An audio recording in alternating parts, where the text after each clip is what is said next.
com a comunicação eu atraio ou afasto as pessoas. Então, a comunicação, ela até embeleza os outros, vocês já perceberam isso. Então, essa nova comunicação, que está dentro do pacote de soft skills, até então tinha sido ignorado pelas escolas. Você pega as maiores instituições de ensino do mundo, poucas delas falam das soft skills. E aí é isso que eu estou provocando vocês. A empatia, assertividade, liderança, senso de dono, capacidade de se indignar, postura corporal, rapó, tudo isso as instituições de ensino ignoram. As empresas trabalham, capacitam, então a gente entra pelo RH, pelo hard skills, e é mandado embora ou cobrado pelo soft skills. Bom, esse é o mundo. O que eu acho que vai acontecer de agora em diante? Cada vez mais as soft skills serão cobradas, tanto nas relações com o cliente final, quanto nas relações corporativas. Então, aquele papo que era um clichê, você tem que ter propósito, ele passa a ser uma coisa muito, muito séria e muito real. Dito isso, por onde que eu começo? Que é a primeira pergunta que eu coloquei ali, né? Por onde que eu começo? Então, eu acho que tem uma coisa aí meio freudiana, ou psicanaliticamente falando, que começa tirando o desejo da gaveta. O que é tirar o desejo da gaveta? É ter o sonho do artista. Parece um clichê, parece uma idiotice, mas e aí um aspecto que o pessoal que trabalha com startup gosta é assim, o que eu faria, o que faz meu olho brilhar, o que eu faria se eu não me preocupasse com dinheiro, o que eu faço que eu me engajo tanto e que a hora passa e eu nem percebo, o que eu ignorei durante a minha vida, porque eu tinha que pagar boleto, porque eu tinha que seguir a carreira dos meus pais, tinha que seguir entre aspas, porque o consultório já estava montado, porque isso aí não dá dinheiro, meu filho. Eu tenho aqui um amigo que está aqui, que é o Brum, que é cartunista e que talvez tenha escutado isso o tempo todo. Então, o que eu estou querendo te dizer é que as profissões do futuro ainda não foram inventadas, vocês estão cansados de saber disso. Então, a gente tentava se agarrar numa segurança e 2020 provou que não existe segurança. Então, foi um tapa na cara. Por quê? Porque o que te trouxe até aqui não necessariamente vai te manter. Bom, dentro desse contexto, dentro desse desejo, eu começo a me expor. Eu começo a falar desse desejo. E pode ser internamente, pode ser para um grupo de pessoas, pode ser na minha comunidade, pode ser no meu grupo de WhatsApp, pode ser para a minha família. Qual é o grande barato aí? A partir do momento que eu começo a dizer o que eu gosto de dizer, o que eu gosto de criticar, o que eu me sinto bem nesse lugar, e aí eu estou levando para a parte da comunicação, tá? Para a fala. Eu passo a ser protagonista da minha história. Então, o que eu estou te provocando é que esse começo passa por ser menos receptivo, menos passivo e ser mais produtor. Eu fiz até um vídeo sobre isso no início da pandemia. Aperta o REC, está angustiado, aperta o REC. Todos nós temos uma opção de gravar que está no nosso bolso em 4K, igual as telas do que a gente via no cinema. Então, a gente tem chance de produzir o nosso conteúdo. A partir do momento que eu trago a minha ideia, que eu sou protagonista, eu começo a me expor. Quando você começa a expor, você atrai, acendeu a luz, você vai atrair mosquito também, e aí tem os haters e pessoas que vão te criticar e vão te odiar, e grande parte deles é uma grande dor de cotovelo, está todo mundo com o cotovelo ardendo, está todo mundo ali louco para fazer o que você está fazendo, concordando ou não com o seu assunto, mas eu também começo a ter colisão de ideias. Então, uma ideia que eu tive, que era uma ideia despretensiosa, em que eu estava feliz ali, talvez possa se transformar em algo que gere uma receita, ou que gere valor para alguém, ou que possa ser consumida por alguém de forma satisfatória, e aí eu somo a minha ideia como parte da minha ideia, como uma ideia do Ricardo, por exemplo, e nasce um modelo de negócio. A gente chama isso de colisão de ideias, tem vários autores falando disso. E aí, nesse novo contexto, nesse novo mundo, que eu não estou falando besteira, o que as pesquisas mostram? Que os países que a gente tem um índice de desemprego absurdo, e aí país, Europa, Estados Unidos, e aqui, nós, Tupiniquim, os governos investirão drasticamente em empreendedorismo, tanto que a quantidade de MEIs aqui no Brasil triplicou. Então, uma das possibilidades dos mercados voltarem a aquecer é você empreender. E as empresas estão buscando cada vez mais pessoas que possam intraempreender. O que é isso? Sou eu tocar um negócio como se fosse meu, sendo funcionário de uma empresa. Então, esse intraempreender significa ter possibilidade de comunicar. Isso não tem nada a ver com calvície nem com cabelo branco. Tem por defender ideias, por somar ideias com pessoas de outras áreas, e aí eu tenho que ter um ambiente propício para que essa ideia aconteça. Porque quando essas ideias são... esse ambiente ele é motivado, eu tenho possibilidade de ser mais competitivo no mercado. E aí você vê, e aí não adianta você pintar a parede de azul, colocar puff, colocar ping-pong e falar, nós somos empresa inovadora. Se na hora que chega um estagiário com sangue nos olhos, cheio de ideia, e fala para um diretor, o coordenador e o gerente olha e fala, pô, sacanagem, né? Ele bypassou a mim, ele está querendo questionar a minha hierarquia. Então, você vê que não tem uma cultura propícia para isso. Bom, por onde que eu começo? Primeiro, de cara, por situações que você tem afinidade ou interesse. Vamos lá. Amo séries de ficção. Você já falou aí que ama séries de ficção? Você já criou um Instagram sobre séries de ficção?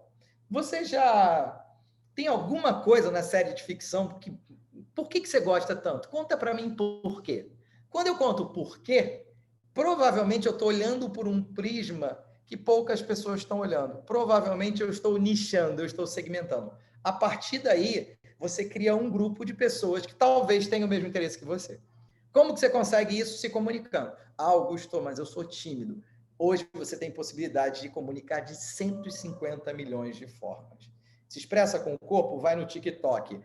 Quer um texto mais sério? Coloca no feed do LinkedIn. Quero produzir vídeos mais longos? Coloca no YouTube. Quero uma comunicação mais fast food? Coloca no Stories. Então, você tem possibilidade de aparecer ou não.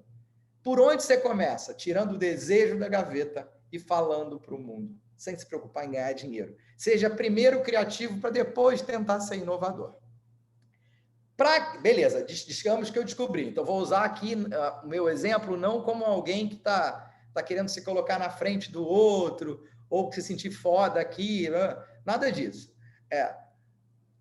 Eu tinha um desejo de... Eu gosto de comunicação. Opa! Comunicação em que sentido? Eu gosto do palco, eu gosto de ajudar o outro. Assim, quais são os cernes dessa comunicação? Eu gosto de estudar a comunicação, eu gosto de estudar a psicologia por trás da comunicação. Legal. Pô, meu mercado de treinamento está reduzindo. O que eu faço agora? Ou me mato, ou pego esses skills e faço uma adaptação para esse novo contexto. E essa adaptação foi criar uma empresa de curadoria. Somei a minha ideia, com o que as pessoas percebem que eu faço bem, com alguém que tinha competências complementares às minhas. Então, me juntei com um grande amigo, Paulo, e a gente montou uma empresa chamada Curadoria. Então, eu estou dando um exemplo prático do que foi feito. E, a partir de agora, a gente começa a cacarejar. Bom, o segundo tópico disso aí descobri qual é o meu desejo. Gosto de cachorro. Olha, legal, hein? Por que você gosta de cachorro? Opa, vamos lá, tem alguma coisa aí. Que tipo de cachorro que você gosta? Vamos lá, vamos começar a falar sobre cachorro. Vou fazer uma comunidade sobre isso. A partir de agora, eu percebo que para que eu, com esse meu produto na mão, e digamos que eu queira escalar ele, colocar ele no mercado, uma das estratégias mais legais é ter uma estrutura de roteiro.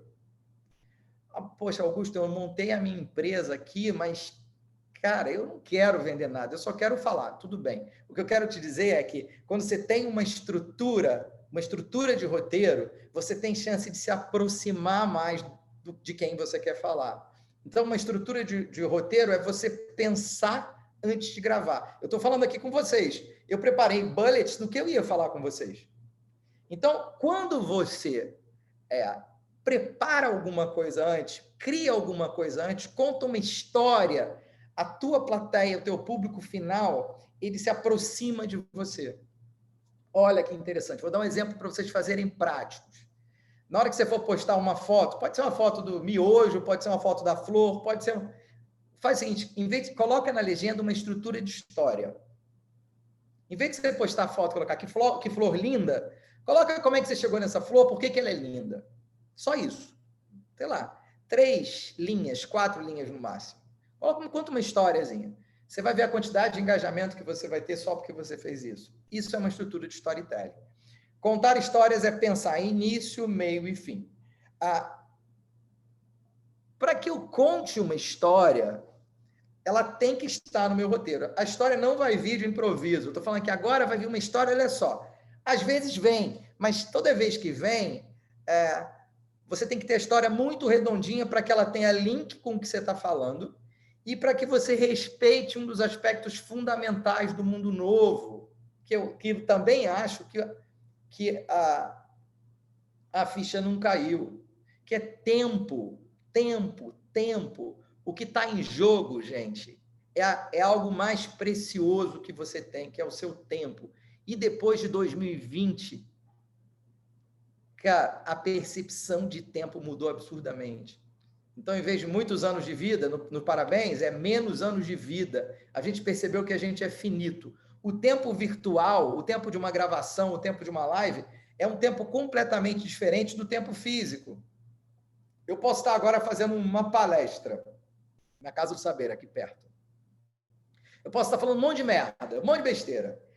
Você, às vezes, está ali, você está com vergonha de levantar, ou por respeito a mim, você não quer levantar. Então, vou esperar acabar essa porcaria mesmo e vou embora. No online, se você não prende ali nos primeiros segundos, se a tua história não tem link com o teu público final, eu vou apertar pausa, vou apertar stop. Então, essa percepção de tempo, ela é bem interessante. A pergunta que eu escuto da maioria das pessoas que eu faço curadoria é assim: poxa, Augusto, eu tenho um assunto para falar e esse assunto ele é grande. Vou fazer um vídeo, aí faz um vídeo de 8 minutos. Aí a pergunta que eu faço é: se você gostasse do seu tema, você ainda assim teria interesse de ver 8 minutos? Não sei. Se a resposta é não sei, é não. Então, fazer recorte no seu roteiro.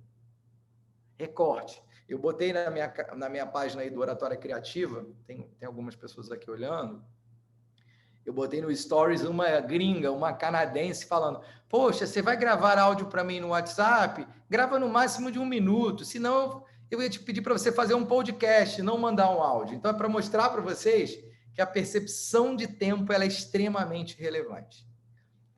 Bom, continuando. O tópico personal branding. O que é o personal branding hoje? E aí tem um pouco de teoria augustiana. Cada vez mais nós vamos comprar as pessoas por trás das marcas. Olha que interessante. Lembra que eu falei ali no início para você ser protagonista? Então, aquela situação que acontecia muito aqui no Brasil, que era, eu tenho um cabeleireiro, ia cortar o cabelo. E aí esse cabeleireiro saiu do salão, foi demitido. Na hora que ele foi embora, ele levou a clientela toda. Essa é a percepção. Cada vez mais eu vou comprar as pessoas por trás das marcas. Hoje já está meio a meio. Você duvida? As pessoas da Globo, aí eu falo, autores, atrizes, não sei o quê. O Boninho, por exemplo. O Boninho tem 1,5 milhão de seguidores. Se ele quiser, ele não precisa da Globo. Então, cada vez mais, a marca sou eu. Eu sou a persona, eu sou o produto que eu crio. E aí, talvez, já aconteceu várias vezes de vários desses influenciadores digitais, de empresas quererem comprar o passe deles, eles falaram, não estou. Eu já sobrevivo com a minha receita, com os meus contatos, com os meus clientes. Então, essa percepção de mudança de paradigma é algo muito interessante. E aí você vê a criançada hoje em dia, na nossa época, olha lá, eles queriam ser jogadores de futebol, atores. Hoje, o que eles querem ser? Influenciadores digitais. Então, esse é um exemplo claro. Cada vez mais isso não tem a ver com sonho de criança nem babaquice não, tá, gente? Isso tem muito a ver com esse perfil clássico da nova geração de ter mais autonomia, de ser empreendedor, de ser dono da própria vida. Eu estava vendo uma série aqui no Netflix que eu tenho uma frase ontem ótima. Como é que é? Os americanos vivem para trabalhar, os franceses trabalham para viver. Eu acho que cada vez mais está claro que a nova geração trabalha para viver e não o contrário. Continuando, engajamento. A rede social ela é perfeita para quem é social. Então, a rede social não é para todo mundo. Essa é a notícia ruim que eu tenho para dar. Por que é isso? Quando eu comecei a estudar marketing há 200 anos, a premissa era o cliente, o consumidor. Né? É a mesma premissa. Se você não gosta de gente, não monte uma rede social, porque rede social tem a ver com sociedade, com grupo. Então, não adianta você acreditar que você vai montar uma página, vai viver dela, e se você não engaja com o seu grupo. Engajar é tão sério, mas é tão sério que é usar a sua plateia para construir junto seu próximo conteúdo, que caminho você deve seguir, para onde você vai, ou o tamanho. Aí, Emily em Paris, exatamente. Ju Souza. É exatamente isso. Qual é o grande barato disso aí? Eu tenho que me posicionar para incentivar a troca, que é diferente do conceito das empresas de antigamente, que falava que o cliente tem sempre razão, mas eles estavam cagando. Então você fazia pesquisa, você tinha banco de dados e não fazia nada com ele, aí virava bando de dados. Então, rede social é para quem tem interesse em ser social. A coisa é tão séria, mas tão séria, que tem uma empresa que ela é minha cliente há muito tempo, empresa grande. E ela tem uma área de influenciadores digitais.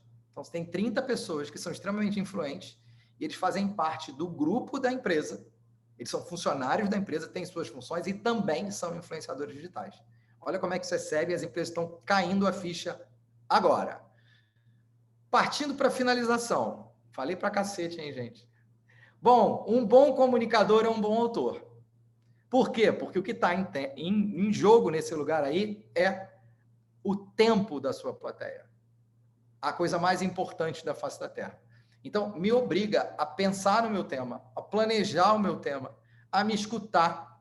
Na nossa época, talvez, no século passado, quando não tinha internet, o mais foda era o que falava mais. Fiz até um vídeo sobre isso, tá aí no feed do Oratória Criativa. Hoje, a escutatória é o grande barato. Então, você ficar o tempo todo falando, porque você não aguenta o silêncio para compor, para se sentir produtivo, isso é um saco. E antes, quem falava demais nas empresas era o que tinha os melhores cargos, as melhores vagas, as melhores oportunidades. Hoje, o que eu estou dizendo é exatamente o oposto. E nesse mundo virtual, tem até um TED, eu não lembro da autora, que ela fala do poder dos vulneráveis, está todo mundo igual. Dentro desse lugar, a plateia tem que perceber que ela doou 20 minutos da vida dela, 3 minutos, 5 minutos da vida dela, e que no final ela ganhou alguma coisa, mesmo que isso seja intangível, mesmo que a moeda de troca seja subjetiva. Por exemplo, vocês que estão aqui me vendo aqui no Zoom, as 16 pessoas, e as pessoas que estão aqui no meu Instagram, eu quero que no final da minha fala, e já está acabando, você fale assim, cara, eu doei 20 minutos da minha vida para esse desgraçado, e no final eu ganhei conhecimento, aprendizado, me fez rever alguma coisa. Então, a moeda de troca é essa. Por isso que a maioria das lives são uma porcaria, porque as pessoas não fazem roteiro, não têm o que falar, é mais do mesmo. O que eles fazem? Usam um canal para vender pastel de vento. Então, você está vendo que essa percepção de ganho tem relação direta com roteiro, com planejamento, com olhar as coisas por um outro prisma. Eu posso falar de coisas banais, gente, posso falar de coisas que parecem idiotas, mas o meu olhar sobre isso transforma isso em algo único. Para que tenha relevância na minha entrega, eu tenho que fazer um roteiro. Então, um bom comunicador hoje em dia é um comunicador que também é um bom autor. Tudo bem? Finalizando. Pô, Augusto, mas tu não falou da empatia, caceta. A empatia. A empatia, que também nesse vídeo que eu postei hoje fala disso, se transformou em paixão. É uma soft skill que tem relação direta com comunicação. Obrigado, Ju. É isso mesmo, Brené Brown, exatamente. É muito antigo esse vídeo e vale a pena. Eu entendo o lugar do outro, eu tento me colocar no lugar do outro, mas não acho o que o outro sente. Eu só consigo isso perguntando. E aí é que está o problema. Para perguntar, eu tenho que me ouvir. Eu tenho que escutar para poder perguntar. Se a minha vida é uma merda, se eu não pergunto nada, se eu não consigo me desenvolver, se eu falo sem parar porque eu tenho medo do silêncio para compor esse vazio interno, eu nunca serei empático. Então, a premissa da rede social da empatia é: o que você achou disso que eu falei? Você concorda? Você discorda? Diz aqui embaixo. Você acha que tudo que eu estou falando é uma merda? Diz aí. Isso caiu bem para você? Eu fui claro? Então, toda hora, para ter empatia, você tem que ter pergunta, você tem que quebrar a quarta parede, você tem que construir junto. O orador antigo, ele vinha com o roteiro pronto, ele falava a mesma coisa, quando chegava no final, ele tinha horror da plateia, né? Porque a plateia pode desconstruir isso, porra, tá maluco? Ele pode fazer um questionamento que eu não sei. Olha isso. Então, o tempo todo eu queria me mostrar maior do que a plateia, ou mais fodão, e o mundo de hoje está buscando exatamente vulnerabilidade. Empatia é você entender que você também é vulnerável. E aí pode ser, fiz um vídeo, fiz uma comunicação, errei, vou pedir desculpa. Gente, cometi um erro, não era isso que eu queria dizer. Faz um comentário ali embaixo, refaz outro vídeo, refaz o teu posicionamento. Então, ouve, para finalizar a minha fala, é uma humanização da comunicação. E isso, gente, é irreversível. Empresas, pessoas, relação, processos econômicos, pode considerar o mundo, tem o antes de Cristo e depois de Cristo, né? Então, coloca o ACDC, só que antes do Covid e depois do Covid. Cara, é um outro mundo, é um outro contexto, é uma outra relação, a gente tem que rever todo o processo. Bom, para concluir, eu concluo com a frase que eu iniciei, estrutura de storytelling. O mundo entrou em ebulição e você nem percebeu. E aí, o que você acha disso tudo? Concorda, discorda? Bom, estou desligando meus microfones, estou passando a bola para vocês. Obrigado pelo tempo de vocês. Muito bem. Este agora é o espaço que abrimos para perguntas. Eu hoje ouvi uma coisa, ouvi uma live do Jordan Peterson, que é um professor universitário canadiano, escreveu um livro, um best-seller, que é o 12 Regras para a Vida, e que é muito polémico em termos de redes sociais, e tem uma quantidade enorme de fãs e seguidores no YouTube e noutros canais. E ele dizia uma coisa muito interessante, e eu acho que liga com isto, estás a falar da empaixão ou da empatia com compaixão, mas essencialmente da empatia e esta troca com a audiência e esta quebra da quarta parede. Então tinha a ver com, ele diz, ele dá muitas entrevistas às estações de televisão, BBC, Fox News, e todas elas são polémicas e são controversas, e tem os entrevistadores a atacá-lo, e ele defende-se maravilhosamente e com uma agilidade mental brutal.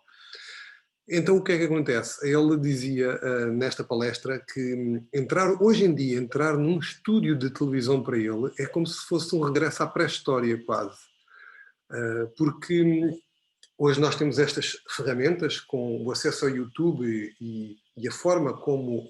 Não é só... nós fazemos mini-estúdios em casa, temos a possibilidade de fazer mini-estúdios e temos a possibilidade de fazer a interação com as pessoas de uma forma muito mais espontânea, essa é a palavra, tendo um roteiro, mas não sendo rígido para com o roteiro, tal como são normalmente os entrevistadores de televisão. Porque eles estão naquele esquema de perguntas, e quando aquela pergunta já deu tudo em termos de resposta que o entrevistador lhe poderia dar, ou se não está a seguir a linha que o entrevistador queria, então o que é que ele faz?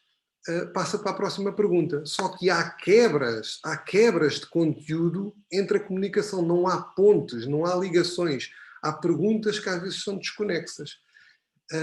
E isso não acontece nestas conversas, por isso ele diz que o online cria esta empatia muito mais forte, tem tudo para dar errado, pode ser um caos, pode ser uma catástrofe, mas é aí que está a construção e a criatividade desta empatia e desta quebra da quarta parede que o Augusto falava. Então, curiosamente, hoje estava a ouvir. Vou fazer um OBS em cima do que você falou. Vocês querem uma uvazinha aí, gente? Um OBS em cima do que você falou, que é bem interessante, que eu concordo. Ele é um ótimo autor. Ele é um psicólogo muito sério. E ele é um cara muito preparado. O que acontece é que quando eu faço o meu roteiro, sou eu fazendo o meu roteiro. Então a minha naturalidade não é jogada fora. Eu não estou pedindo para alguém... Eu escrevi roteiro para a Globo.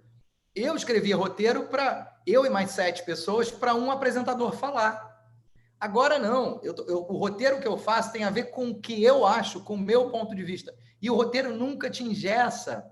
Porque quando eu construo junto, eu fiz o meu roteiro, falei aqui o meu ponto de vista. Você trouxe outro ponto. Isso fez uma associação, que aí o Winnicott fala disso, a ideia da ideia, em que abrem algumas janelinhas na minha cabeça e eu entro.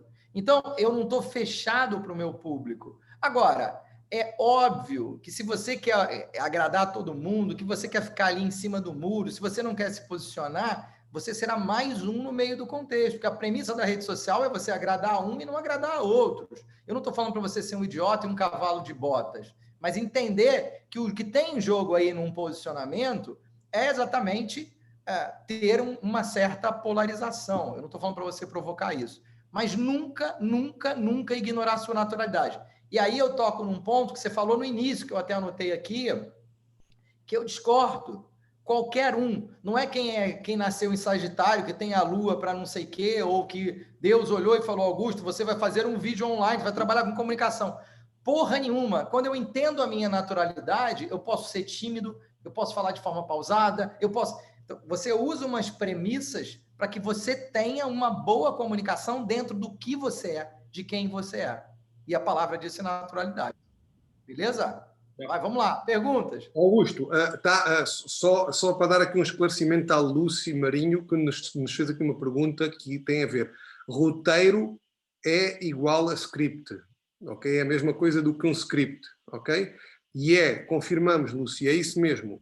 É a cábula, é a cábula. É cábula, é cábula, ok, exatamente, é uma lista de pontos, de temáticas com uma ordem, provavelmente com esta ordem de storytelling que o Augusto falou aqui, com princípio, meio e fim, onde é que eu começo, por onde é que eu passo e onde é que eu quero chegar, que me vai guiando ao longo da estrutura da apresentação que eu estou a fazer, mas ao ter sido eu a fazer essa estrutura, eu não perco naturalidade, porque aquilo tem a ver com aquilo que eu sou e eu estou a transmitir precisamente aquilo que eu pensei e pronto, é a minha maneira de ser, não é? Augusto, como é que tu nos poderias dar, já vou-te dar aqui a palavra à Helena logo a seguir, como é que nos poderias dar assim em dois minutos, ou num minuto, uma dica rápida, como construir um roteiro? O que é que são os ingredientes essenciais? Roteiro, script, né? Qual o recorte que você quer fazer? Hoje, vou dar um exemplo prático. Falei sobre importância da escuta no meu último vídeo. Isso. Aí, assim, peguei o que eu acho, coloquei num papel. Esgotei e coloquei, sei lá, 40 itens. Fui atrás de pessoas que eu concordo ou discordo, psicanalistas. Opa, tem a ver com o meu tema. Coloquei. Peguei mais 2. Tinha um livro aqui, reli o livro. Pô, aí tu fala assim, putz, eu tô com um roteiro gigante. Minha ideia era entregar em menos de 4 minutos. Porque eu ainda ia colocar humor ali.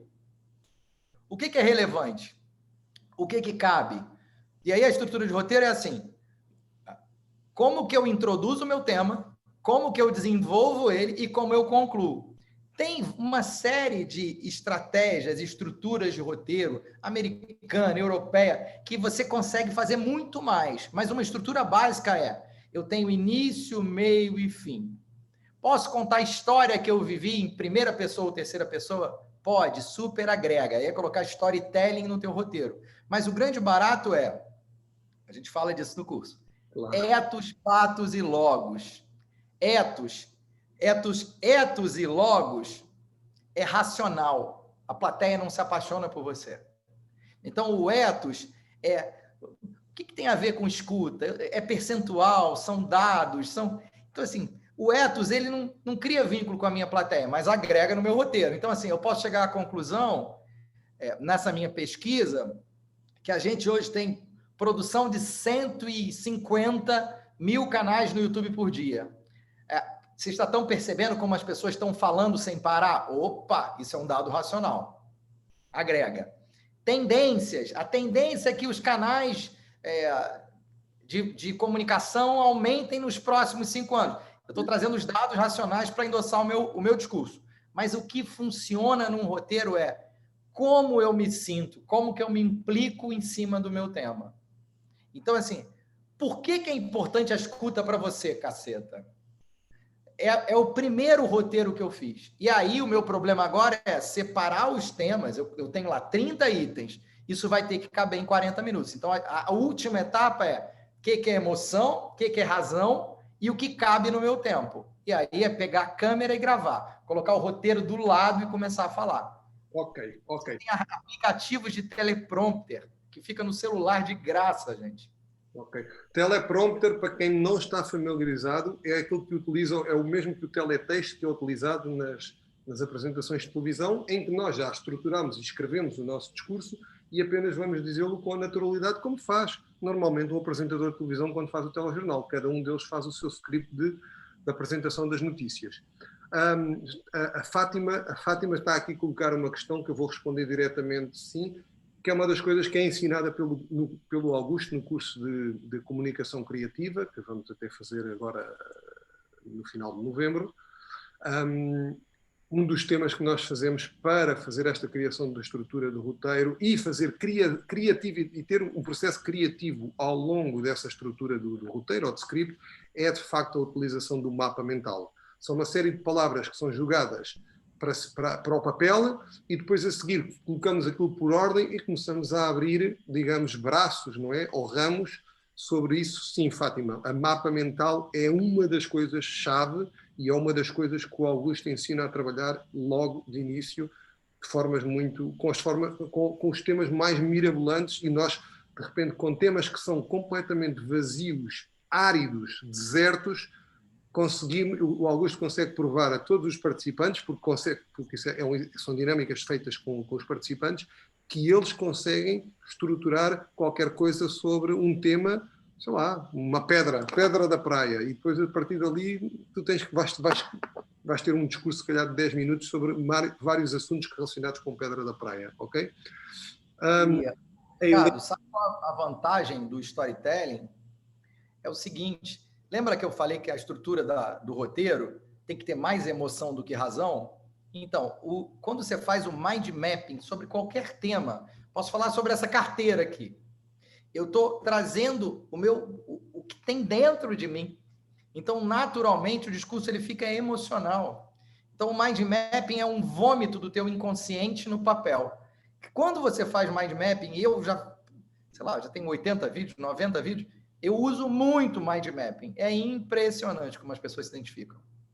Aquela babaquice de frase de caminhão. Okay. As pessoas não se unem por aqui, se unem pelo coração e não pela razão. É exatamente isso. Augusto, vou dar aqui... Helena, abre o micro e coloca a tua questão, por favor. Ok. Boa noite. Olá a todos. Olá, Augusto. Eu tenho seguido os teus vídeos, acho que são fantásticos. Concordo com tudo aquilo que está a ser aqui dito.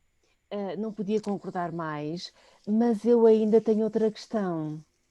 Eu trabalho com pessoas de 20 anos, 18, 19, 20 anos, há já vários anos, décadas, e dá 2, 3 anos a esta parte, sinto que este virtual que está a ser falado aqui já está no real. Eu já lido com isto no real há 2, 3 anos a esta parte. Ou seja, na comunicação, tanto os códigos como os canais estão a levar uma ressignificação por parte de jovens 18, 19, 20 anos, 21, vá lá. Portanto, eu acho que esta questão da internet, esta questão de tudo que seja canais de comunicação online, seja via telemóvel, seja via computador, eles estão a ser trazidos para o mundo real. Eu sinto isso, tenho sentido na pele mesmo, e às vezes torna-se difícil lidar com isto. Tinha 1500 experiências para contar, mas poderia falar apenas numa em que eu tive uma situação em que tinha um grupo de alunos que estavam extremamente aflitos e nervosos no exame, num teste. Não sabia o que é que eles havia de fazer, porque eu não tenho 20 anos, tento acompanhar, mas já não tenho os 20 anos que eles têm. E o que é que eu pensei? Ok, vamos brincar com eles. Então, a meio do teste, resolvi, ok, isto vai correr mal, emocionalmente isto já não está a correr nada bem, portanto, o melhor é eu começar a brincar com eles. Comecei a puxar por eles, comecei a estimulá-los, comecei a provocá-los. Curiosamente, eu estava a dar 2 cadeiras, 2 unidades curriculares à mesma turma. Numa turma que eu não fiz, na cadeira que eu não fiz isto, a avaliação deles foi mais fraca do que aquela em que eu fiz isto, que foi quase total, foi máximo. Ou seja, esta questão da comunicação, canais, códigos, etc., eu acho que é mais sério, é mais real, está na realidade, não está apenas, ou há uma ressignificação destes canais, destes códigos, destas palavras, sentimentos, emoções, razão, não sei muito bem ao certo, eu confesso-te um bocado perdida com isto. Confesso-te mesmo perdida com isto, porque tenho a sensação que o computador, saíram daqui há já 2, 3 anos, estão na realidade. As pessoas com quem eu lido saem daqui do computador e vão para a realidade ser exatamente aquilo que são nestes canais. Portanto, eu acho que há aqui uma mudança de paradigma mais profundo ainda. É isto que eu ando a tentar entender, a bem da verdade. Não sei se já refletiram sobre isto, se viram isto, se tem alguma aportação para me acrescentar. Vou pegar, é um comentário teu mais em jeito de comentário do que propriamente de pergunta, e eu vou jogar aqui, ao mesmo tempo que o Augusto se prepara para comentar isto também, fazer um comentário, eu vou jogar uma pergunta da Fernanda das Neves, que está aqui, que é, eu não sei, talvez uma sensação minha que talvez cola um pouco com isto também. Ela diz que estamos a centrar tudo na internet e na distância física e a despolarizar o contacto físico. Como é que vai ser o futuro? Eu não acho. Eu acho que isto é um pouco também o que está aqui, não só a passagem toda para o mundo virtual, para a internet, para o online, mas também existe depois o presencial. Como é que isto vai ficar? Como é que liga isto tudo? É um novo paradigma, como a Helena estava a dizer. Augusto. Eu acho que, eu peço desculpa voltar a insistir nesta ideia, eu sinto, que é mesmo assim, que há uma interligação ou um comportamento exatamente igual ao que se passa nestes canais todos, ou um trazer ou uma aportação disto para o mundo real. Eu sinto isto e tenho sentido isto na pele. Mas pronto, é a minha percepção. Vamos ouvir Gente, o que eu dizer. olha só, o aspecto que a Maria Helena trouxe é maior e mais complexo até para eu poder responder de forma objetiva. Daria outra live. Eu vi algumas pessoas aqui na Casa do Saber, psicanalistas, e eu sigo a Vera Iaconelli, que eu adoro, que ela fala também disso, assim, eu acho que vai haver um problema aí nesse lugar. Em algum momento isso vai gerar algum problema, não pela ferramenta em si, mas pelo excesso. Agora, o que eu acho é que, assim, quando eu começo a substituir um pelo outro, começa a ficar ruim, começa a ser um problema. Porém, tinha uma série de pessoas que criticavam esse mundo hiperconectado, que é um problema. Assim, me preocupa muito mais os aspectos políticos por trás disso. Tem um livro chamado Engenheiros do Caos, que é o tema da minha dissertação de mestrado, que fala disso. Assim, mas essa adaptação e essa dor, esse excesso, é parte desse novo contexto. E teve um professor amigo meu, eu falo disso, que ele no início começou a reclamar, alguns professores, né, que reclamavam que o Google tirou o emprego dele. Aí tinha professor amigo meu que tinha uma antena bloqueadora de celular. Ele começava a aula, colocava aquela merda em cima da mesa e falava, boa noite. Eu falei, pô... E aí ele lutava contra algo que é irreversível. Agora, essa pandemia, tudo que agora o público virou privado, como é que é? Publico logo existo, a devassa da nossa informação, essa coisa de ser invasivo. Tem todo um aspecto aí, essa melancolia pelo objeto, essa coisa tipo, álcool você tem tratamento, droga você tem tratamento, jogo você tem tratamento, mas rede social você não tem. Então, eu acho que esse objeto, essa objetivação aí de prazer vai gerar algum problema pelo excesso. Mas também, essa coisa que você falou do real, consequência do virtual, é um processo que não tem volta. E o que eu acho interessante nisso aí é que a pandemia também foi um tapa na cara de um bando de gente. Porque, assim, falava que o sujeito está se constituindo agora a partir da tela, né? Mas tudo bem, no passado essa constituição era feita através de outras coisas. E aí, assim, esse excesso é um problema. E aí, eu já fiz até vídeo sobre isso. A gente tem que agradecer a Deus por estar vivendo um período de Covid com rede social. É maravilhoso. Aí se falava, não, eu não consigo passar empatia, eu não consigo passar emoção, afeto online. Mentira, isso é muito bom. Cara, se não fosse isso, nos primeiros meses, a minha mãe estava pirando, eu estava pirando, a gente está o tempo todo fazendo contato, eu estou aqui numa live com vocês, daqui a pouco tem um aniversário também pelo Zoom. Então, assim, a mesma plataforma eu usava na pessoa física e na pessoa jurídica. Então, eu acho que é muito legal, já fiz um vídeo sobre isso, eu acho que muita coisa tem que ficar, veio para ficar, torço para ficar, me questiono se vale a pena viver como a gente vivia antes. Então, a rede social que era vilã, eu acho que passou a ser até bacana. Eu preciso estar num local para trabalhar fisicamente, eu preciso me deslocar para São Paulo, pegar um voo, uma ponte aérea para fazer uma reunião.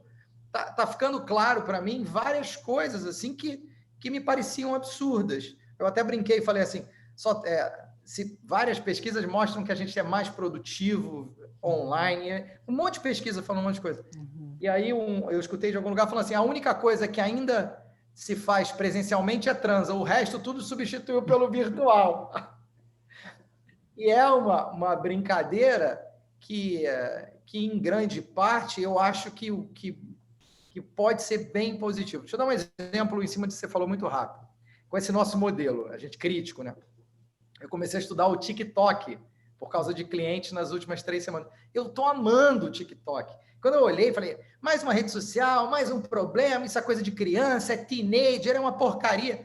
Nossa, eu uso storytelling, eu uso criatividade, eu trago inovação, eu posso pegar uma ideia de alguém, isso não é classificado como plágio. Então, nossa, é uma delícia. Agora, você vai selecionando ali, mas meu filho está no TikTok o tempo todo.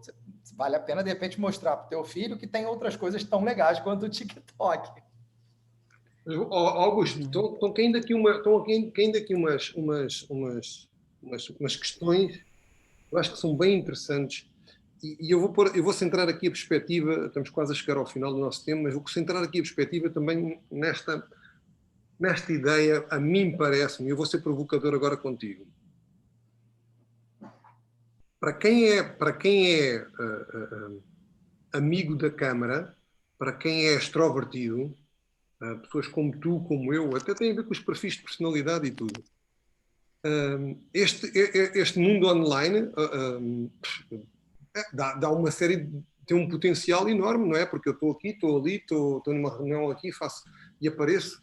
Mas há uma série grande, e a Lúcia está aqui a falar disso e a Fernanda também está a falar disso.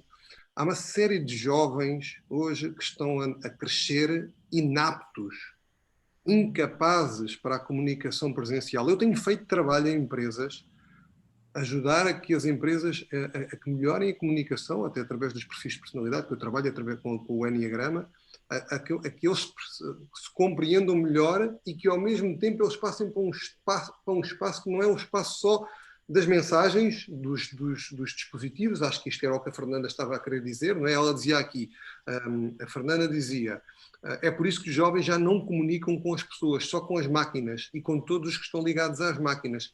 E depois a Lúcia reforça e diz, há uma ressalva, a empatia tem de ser construída nos primeiros anos de vida de forma presencial. O ser constrói-se através da relação em todas as suas dimensões. Bem, eu não sei se isto é totalmente verdade ou não.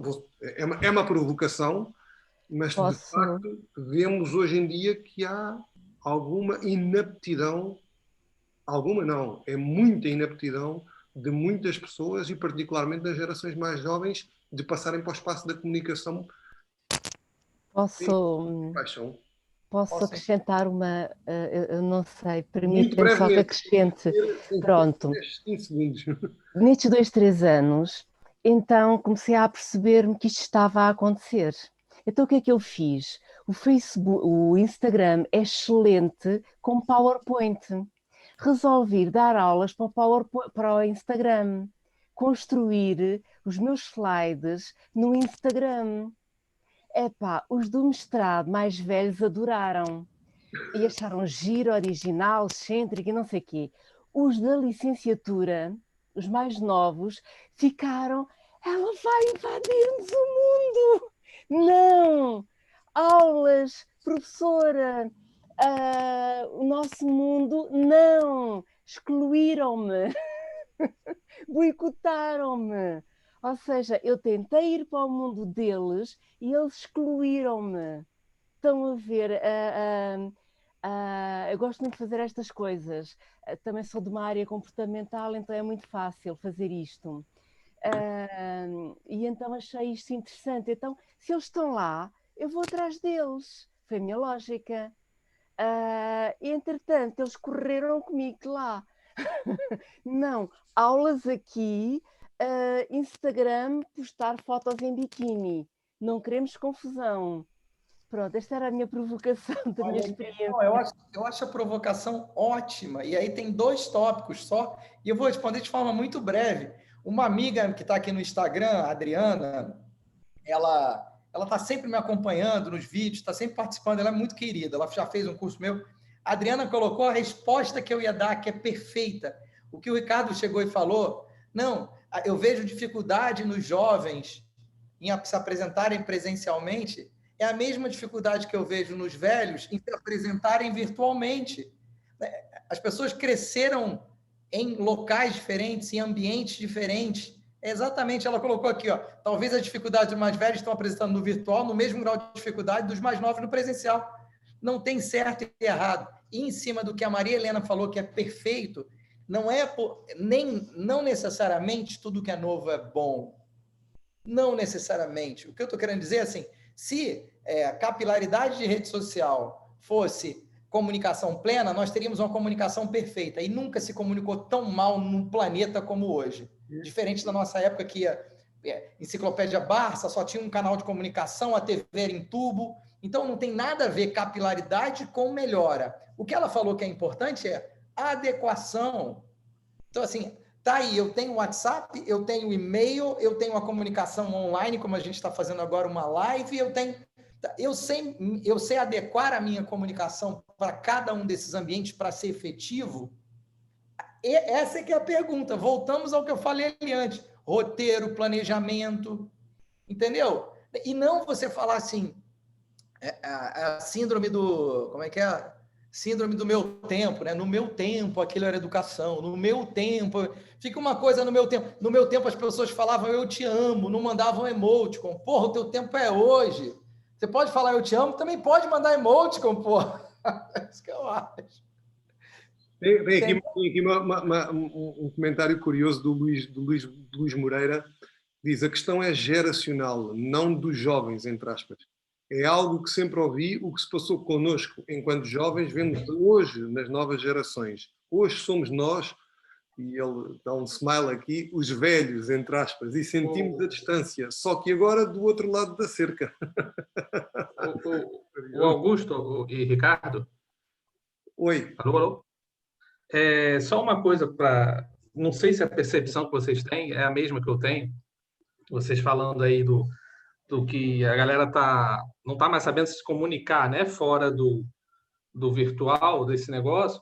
Eu já penso um outro caminho que eu acho que se agravou até mais. Se agravou, não. Aumentou até mais devido a essa pandemia, devido a esse negócio do home office, né? Principalmente por conta do home office.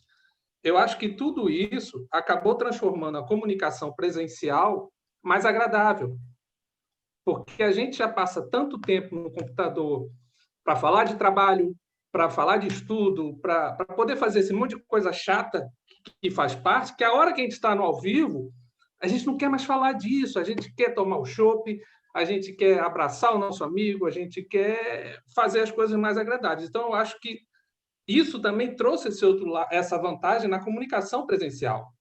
Porque eu mesmo, quando eu vou para o presencial, eu não quero falar nada de trabalho, porque eu já passei o dia inteiro na frente do computador falando. Se alguém vem falar comigo de charge, eu mando a merda. Vai a merda, eu passo o dia inteiro de charge ali falando, você não vai vir falar comigo agora. Eu quero é tomar um chopp, eu quero é falar besterol, eu quero é ser agradável ao vivo. Então, eu acho que isso tornou a comunicação ao vivo mais agradável, coisa que a gente estava perdendo Bruno, é exatamente isso. Não necessariamente o online que veio agora, ele vai dominar o mundo, todas agora as empresas serão online. Não, não é isso. É a mesma dúvida que a gente tinha na entrada do cinema, o DVD vai acabar com o cinema, o WhatsApp vai acabar com o telefone. Não, com o tempo a gente vê que elas se adequam, se adaptam. Agora é interessante rever modelo de negócio. Eu preciso estar no meu médico, olha só, médico, amigo de Deus, advogados e médicos. Eu faço hoje uma teleconsulta, dependendo se ele não precisar me tocar, e consigo ser efetivo. O que a gente está fazendo aqui, tem gente de Portugal, cada um está na sua casa, eu não peguei um voo para ir até aí. Significa que o conteúdo está mais vazio porque está distante? Olha que legal, esse é que é o questionamento. Concordo, bom ponto. Yeah. Aqui a Fernanda estava a comentar, o Luís estava a dizer, há coisas que se dizem por mensagem e não se dizem de forma presencial. Hoje em dia é esta verdade. E a Fernanda tem aqui um comentário muito interessante que diz: eu dou aula de meditação por Zoom a alunos da Universidade Sénior com média de 70 a 80 anos e a turma tem 20 alunos. A adequação é uma coisa que não é problema. E eu estava aqui, em resumo, tudo é possível nisto do online. Como é que podemos concluir? Tudo é possível, basta fazer bem feito em cada plano comunicacional, seja presencial ou seja online. E a grande questão, resumindo, é ter as ferramentas todas para podermos utilizá-las a nosso favor, seja presencialmente, seja online. Ou seja, tem que haver esta adaptabilidade que já falámos aqui, esta flexibilidade, esta capacidade de nos moldarmos às novas realidades e incorporarmos todas as ferramentas para podermos utilizá-las em diversos contextos. Basicamente é isto. Fernanda? O que eu queria dizer é que é preciso realmente adequar, o que é preciso adequar é a educação das crianças, porque se elas tiverem essas duas partes em equilíbrio, elas não se tornam viciadas e não fazem o que fazem hoje em dia, que é entram em casa a mexer no tablet ou no telemóvel, nem dizem boa tarde nem bom dia, levam o prato da comida para o quarto para continuarem agarrados ao computador. E isto é a realidade que eu conheço de montes de famílias. Eu vou a um restaurante e vejo 4 pessoas sentadas à mesa, o pai, a mãe e 2 crianças, nenhuma está a comunicar, estão todos a falar com o telemóvel, e às vezes até entre eles, o que é absolutamente ridículo. Portanto, o que é preciso adequar não é as pessoas às tecnologias, é a educação e a forma de se expressarem para que as crianças com 2 anos que já mexem num telemóvel, não é? Porque eu tenho netos que mexem no telemóvel quase desde fralda, não é? É preciso que eles percebam que existe o presencial e que é preciso o abraço, e é preciso a conversa, e é preciso falar. Isto faz-me lembrar uma observação que o James McSill, nos cursos de storytelling, costuma fazer, e obviamente nós estamos aqui a falar exatamente do mesmo relativamente à comunicação. Ele costuma dizer nas histórias, as histórias manipulam as pessoas. Bem, é como uma faca, não é? Uma faca serve para matar, ele dá este exemplo normalmente, uma faca serve para matar e serve para salvar vidas, porque é utilizada por um cirurgião. E a grande questão é a mesma coisa, não é? O que estamos a falar aqui é a comunicação, os tablets e todas estas coisas. Obviamente estamos a falar mais direcionado para adultos, portanto, para nós podermos fazer os trabalhos que queremos fazer, e por isso o curso de comunicação criativa ajuda as pessoas a levarem a sua mensagem, a sua voz mais além. Obviamente que se nós temos depois, nós estamos aqui centrando muito também nas questões dos dispositivos e também dos softwares, ou seja, das redes sociais a que as pessoas acedem. Mas a grande questão é o espaço onde está a decorrer a comunicação. e uma coisa não tira o lugar à outra e vice-versa. Claro. Obviamente que nós compreendemos que crianças, onde nós cortamos o espaço da comunicação natural, essa naturalidade da comunicação, e só lhe damos tecnologia, depois elas vão se fechar no presencial, não conseguem estar a dizer como o Rodrigo, tá? Vão ter com os amigos e vão estar não se conseguem relacionar, são introvertidos, não se sentem bem, não se sentem à vontade e às vezes, muitas vezes, até são ostracizados, são colocados de parte, por colegas que são muito mais desenvoltos nesse plano da comunicação. Mas também tem muita culpa nossa, pai. Também tem muita falta de comunicação nossa com os nossos filhos. A gente bota a culpa no celular, bota a culpa no computador, mas quantos pais foram lá? Filho, chega aqui, vamos fazer uma pipoca, vamos jogar um futebol, vamos... Não, está trocando pelo celular, porque o pai e a mãe também quer estar no celular. Entendeu? A gente culpa o aparelho, mas está aqui falando de comunicação, mas tem o déficit de comunicação dos pais também, meu amigo. É muito fácil culpar a ferramenta, mas é só uma ferramenta. Entendeu? A culpa é nossa também. Eu, quando me referia ao reformular a educação, tinha a ver com isso. Não é a ferramenta que tem a culpa, é as pessoas, a utilização que as pessoas dão à ferramenta e à forma como comunicam. Exatamente. Estamos a falar de comunicação, não é? Portanto, a própria comunicação já manipula a cabeça das pessoas. Neste momento, ela está centrada em tecnologia que manipula completamente as pessoas. Portanto, não há espaço, as pessoas começam a não ter espaço emocional para se relacionarem e para ensinarem a relacionarem-se. Portanto, é nisto que eu me baseio. É tão forte esse negócio de rede social que antigamente a gente tinha amigo imaginário, né? A minha filha de 3 anos, ela não tem um amigo imaginário, ela tem a produção. Claro. A vida dela é como se ela tivesse o tempo inteiro numa live, sabe? Ela conversa com a produção. Produção? Tipo assim, a gente fica assim, como assim? Mas é o nosso amigo era um amigo imaginário que a gente tinha, um deles é produção, sabe? É muito louco. Agora, cabe a mim e a minha esposa tirar ela desse foco aí e mostrar as outras coisas, entendeu? É preciso que todos tirem desse foco, porque senão elas estão habituadíssimas a estar agarradas a um telemóvel. Agora não posso, tenho aqui os meus amigos. Quantos e quantos é assim? Mas olha, vem aqui ver isto. Não, agora... Ou então aqueles jogos monumentais em que ficam horas, dias inteiros, a jogar a dinheiro, aquelas coisas estranhíssimas. Agora, que a comunicação é muito importante através destas tecnologias, porque eu me recuso a dar meditação a pessoas com máscara, porque elas têm que respirar oxigênio, porque a meditação, a minha, tem a ver com as respirações. Eu disse, eu não vou dar meditação presencial porque não vou obrigar ninguém a respirar constantemente aquilo que deita para fora que não presta. Portanto, faço em Zoom. E toda a gente concordou. E quem não sabia muito bem funcionar foi pedir ajuda para lhe ensinarem como é que era. Portanto, a adequação não tem a ver com a idade. Tem a ver com o que a gente pensa e o que a gente sente. Olha que interessante. Gente, eu já vou ter que finalizar aqui. Eu queria só concluir em cima do que a Fernanda falou. Olha que interessante também. A gente está falando de comunicação. Mas eu quero provocar vocês que estão aqui no grupo. Eu acho que foi um grupo pequeno, mas um grupo... eu estou vendo aqui 49 comentários no bate-papo. Isso é sensacional. Gente, quem pegou esse novo cenário e usou exatamente para potencializar o seu aprendizado? Isso é rico. É você entender que eu tenho outras formas de me comunicar. É você entender que eu consigo motivar uma equipe inteira sem estar olhando no olho.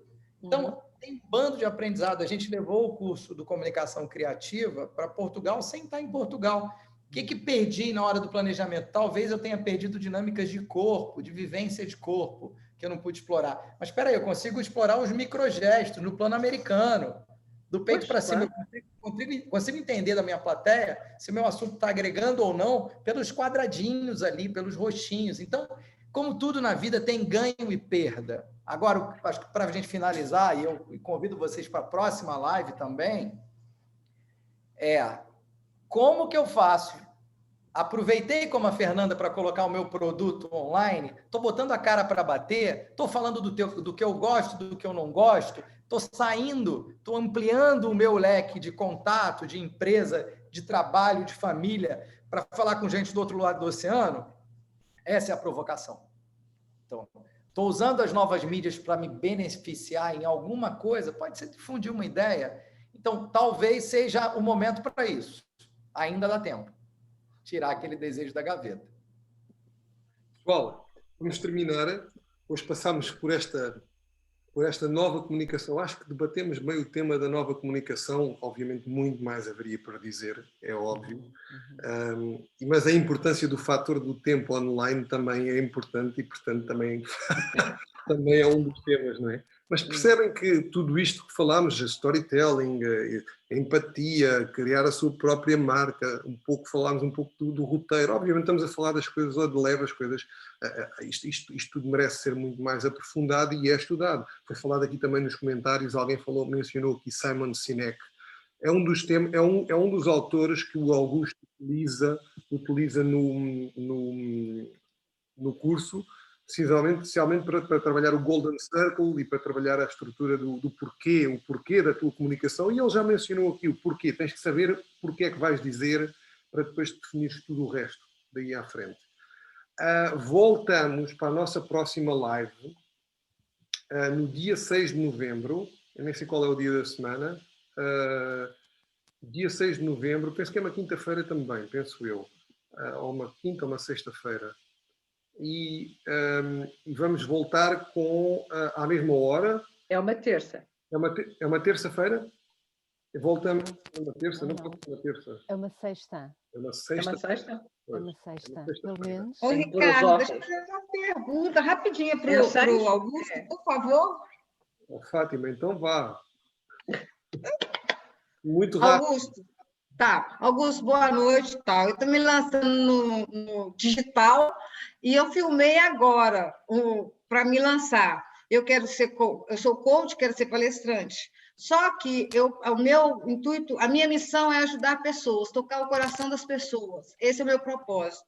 Só que, para eu entrar, a primeira coisa que eu fiz foi contar a minha história, que a minha história é uma tragédia e que na história não tem nada a ver. O que eu fiz da minha história, o James, que está me acompanhando no meu livro, é que é o importante para passar para as pessoas. Eu conto ou não conto a minha história para me iniciar e para trazer? Eu tive que gastar uns 14 minutos, 15 minutos. Vou chamar atenção ou não vou chamar atenção? Ou eu só faço, sou Fátima Prado, estou aqui, papapá.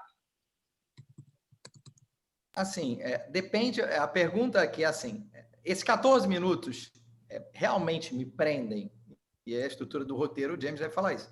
A tua história tem que me levar para frente o tempo todo. Falar bem não é falar muito, comer bem não é comer muito. Então, será que a